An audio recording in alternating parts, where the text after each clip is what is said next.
Hey, it's Webs here with day 2 of the Maw and Disorder mini set card review. The first card revealed today is the legendary for Demon Hunter, which is Prosecutor Mel'tranix, which is a 4-cost legendary minion with 2 attack, 6 HP. She is a demon. She has the battle cry. Your opponent can only play their left and rightmost cards on their next turn. This is actually another disruption tool for the long list of disruption tools that we've actually been seeing within this set. It's interesting to see this as a bit of a better Blade Master, where you can actually choose to counter either the next spell or next minion that your opponent plays down. However, this does have the added benefit of having the demon tag, so in Wild you could in theory duplicate it if you really want to, or even in Standard you could use this as a way to prevent your opponent from using some of their answers that they might have in the middle of their hand and not being able to actually get to them because the cards on the outside of their hand are really expensive, or it would make it where they don't have enough mana to play those inside cards. I think this card will be a pretty interesting one to just play around with, and if we do see any ways to actually duplicate demons in Standard from this point forward, this card might be really annoying to actually play against. But as it currently stands, the only way to get another copy of this in Demon Hunter, I think, is to use Amalgam of the Deep to try to get an additional copy, or maybe use a Pandora Brewmaster to bounce it back to your hand, both of which doesn't seem really good. It doesn't really work that well with Brand, which is the nice plus side of this type of battle cry, but it is a well-statted minion and probably would replace Blade Master in any Demon Hunter deck that is actually running Blade Master right now. Probably a really good card to include in a Reno Demon Hunter deck in theory, depending on what other cards we actually see. The next card revealed is a card for Priest, which is Clear Conscience, which is a 3-cost holy spell that gives a friendly minion +2/+3, and only you can target this with spells and hero powers. This is going to make Naga Priest really annoying to actually deal with. I don't know why they decided to give a deck that is already pretty decent on its own a card that is just going to absolutely break this and make it very annoying to try to actually deal with. Sure, there are ways such as silences, but they did actually just nerf the most common silence in Standard, so a lot of classes that aren't priests themselves are going to have a real hard time to actually deal with something like this. You can't even use targeted removal, which is a lot of the new removal tools that we are getting in this mini set, as we'll see in some of the later cards. Cards that make minions untargetable are always really frustrating to play against, and there's a reason why they never printed one of these types of cards before. It's just because it's always going to be an annoying thing to try to deal with in any type of deck that doesn't have any type of AoE board clear or a AoE silence. You definitely are not going to have a clear conscience playing this card. Next card revealed is Incriminating Psychic, which is a 4-cost dragon minion for Priest with 2 attack, 6 HP, taunt, Death Rattle, copy a random card from your opponent's hand. So this is actually very similar to the Draconoid Operative that actually has rotated back in with the newest rotation at the beginning of this year. It's cool to see Dragon Priest get additional support, and it actually makes the Dragon Thief Priest deck that I put out a few weeks ago a little bit better. Honestly, this is a pretty decent card and it is something that I could see seeing a lot of play, as it doesn't make you change how you're actually playing that style of deck. It just gives you additional way to copy cards out of your opponent's deck or hand, thus allowing you to actually abuse some of the other Thief Priest support that we actually got in the main set. Though I am a little bit worried that the next card revealed is kind of anti-synergistic with the big payoff for that card, which is Theft Accusation, which is a 1-cost shadow spell. Choose a minion, destroy it after you play a card copied from the opponent. This is really anti-synergistic with the legendary minion that steals the original copy of a card whenever you play it. Though I do think this will probably see a little bit of play in Thief Priest, as you're going to want to have some type of removal tools, and this is a really cheap removal tool. And because one of the other 2 cards Priest is getting in the set also supports Thief Priest, I do think we are about to hit critical mass when it comes to this Thief Priest support, where the deck will actually be fully functioning. The deck was already only missing 1 or 2 cards to being a really decent deck, but now we should see a lot more playability when it comes to cards like this. The only thing I would wish for is Mysterious Visitor, or whatever it's called, to just be a aura effect for the rest of the game, but this is a step in the right direction. Now for some rogue cards. The first one is a secret for rogue, which is Perjury, which is a 2-cost rogue secret that at the start of your turn, that reads, when you start your turn, discover and cast a secret from another class. This is the first secret that actually triggers on your own turn, which means this is actually not that bad for a secret rogue deck where you're going to want to have a guaranteed secret so you can actually play down some of your secret support. It actually helps out with the curve on secret rogue quite a bit and allows you to easily use the Grave Digger, which shuffles a card back into your opponent's deck on turn 3 instead of having to wait until like turn 5 to actually use it, which solves a lot of issues that deck already had. And it also allows you to actually cut down on the bad secrets that you were running in Secret Rogue, such as Kidnap, in order to actually activate these secret support cards. Or it could actually allow you to also use the Ogre Investigator, which gives you 2 secrets from your deck if it's a combo or whatever the hell that card is called, if you really felt like playing all 8 copies of the 4 secrets that are available to Rogue right now.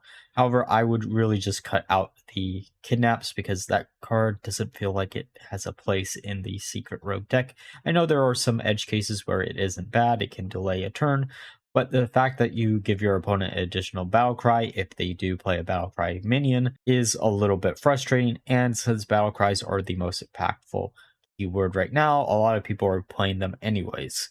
So using this as a replacement for Kidnap is a really good thing, and does give you a lot more variety of what cards you can actually use. I wonder how this will actually work in combination with the Contraband Stash, if it will actually just give you the secret that you discover when you play it, or if it won't because you're technically not playing the card itself. I don't actually remember what the wording is on that card, but it would be interesting to see how it ends up turning out. Now for the next card revealed, which is another rogue card, which is Scribbling Stylographer, which is a 6-cost minion with 4 attack, 4 HP. Rush costs 1 less for each card you've played this turn. My first thought of seeing this card is, wait, isn't there actually a neutral card currently in rotation that is basically the exact same card that doesn't ever see play, but without the rush? And there is. Frostwolf Warmaster is a card that saw a little bit of play when it first came out in Rogue, because of how easy it was actually to discount that to 0, but that did cost 4 instead of 6 and did not have rush.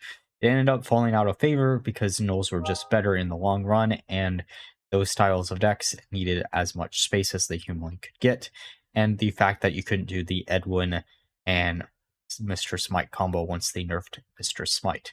Though I am curious if this card will see a lot more play, given the fact that a lot of Miracle decks for Rogue are really popular right now, and I don't think this is really that hard of a condition to fulfill. It does make the graveyard decks that try to get as big of a ghost out as quickly as humanly possible a little bit better if you can play enough cards. Though the fact that this is a 6-cost card might make it where it doesn't see play just because it has high enough base cost where discounting it is going to be really annoying without ruining the consistency of your own deck. I do think this probably has potential and probably will be a little bit annoying. It could be interesting to see if this makes the cut over Nulls so you don't have to run a Thief package in Miracle Rogue decks anymore, but that package does give you access to a bunch of easy removal tools that you normally don't have, and I think that that package will probably be still played over a card like this.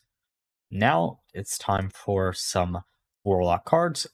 Arson Accusion, which is a 2-cost fire spell for Warlocks. Choose a minion, destroy it after your hero takes damage.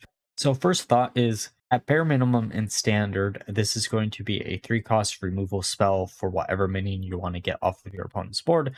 But because of cards like the Clear Conscience that was revealed earlier, you can't actually use it on a card like that. Though I do think this will see a lot of play because it is a very, very easy thing to actually trigger. All you need is your hero power, and that would mean you play this on 4 instead of 3, which is only 1 turn later. And there are so many ways to actually just abuse this, especially if you're trying to make quest line Warlock work. This is kind of support for that deck, even though it doesn't deal damage to yourself. It does give you a payoff for doing damage to yourself. It's a really cool card to see being printed. It does kind of replace the 1-cost pirate that does damage equal to the amount of damage you've taken in a turn. There's just so many opportunities for this card to be really, really good, and I could see this being played in a lot of different control warlock lists. The next card being revealed is Imposter. I love this pun. It's a 2-cost warlock minion with 1 attack, 1 HP. Battlecry, choose a friendly imp, transform into a copy of it. It is, of course, a demon tag, and I could see this being really, really frustrating to play against in a imp warlock deck where you're buffing up a imp instead of a non-imp character now with your location card, and thus allowing you to get double the gain on whatever use that you actually get out of the location, which could be really frustrating to play against. You could also use things like the Dark Alley Pact, where you can get like a 9/9 and then use this in combo with that. And then you have 2 9/9s on turn 6, which is really difficult for a lot of people to deal with and is going to be really, really annoying because then you can shove in a Battleground Battlemaster, give them both Wind Fury on the following up turn, and just win the game through that. There's just a lot of ways this card is not going to be fun to play against, and I'm not looking forward to this card being printed. And now for the final card revealed today, which is Abyss Corpses. I don't actually know if I pronounced that right, but we'll go with it for now. It's a 3-cost shadow spell for Warlock that discovers a friendly minion to resurrect and give it rush. It dies at the end of the turn. Cool to see a Death Rattle Warlock see some additional support, since it has been a little bit since we have seen any support for the deck directly anyways. The nice thing about this card in particular, though, is the fact that if you are going to resurrect a friendly minion and it is going to be a 0 attack minion, then it's just going to do really nothing except for discover additional copy, which is not the best thing in the world. So you're going to want to try to diversify some of the Death Rattles that you might actually want to run in Death Rattle Warlock, which is really cool from a deck design perspective. Though I don't know how useful this is going to be right away. We are going to need to see how people will want to actually play their Warlock decks, because you're going to want to build a deck in a way where you can actually get quite a lot of advantage off of this. And a lot of Death Rattle Warlock decks don't run just Death Rattles because they want to limit themselves with 3 different Death Rattles so they can guarantee the fact that they can actually get lethal off of the Phylactery. But this card might make it where you want to actually run as many Death Rattles as humanly possible, instead of running Phylactery being consistent, since this is a way to get additional resources through that. Or this could just be used in a control Warlock deck where you're trying to resurrect the Forged Fiend to gain a bunch of armor, and thus just repeating that over and over again, because the 8/8 body that can rush into any minion is quite powerful, especially if it is only for 3 mana. There are ways to abuse this, and I'm looking forward to trying to figure out which way is the best or which way is going to be the funniest. Legionnaire is another great example where it could be really funny to use this instead as an additional way to get additional copies of that Death Rattle. But who knows?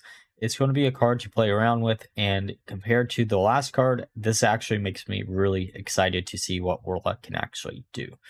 And with that being said, those are all the cards revealed today. Let me know down below which ones you're looking most forward to actually using and which ones you're going to be really frustrated to actually play against, because there are definitely some cards in this bunch that are going to be really annoying to play against and some that will be really fun.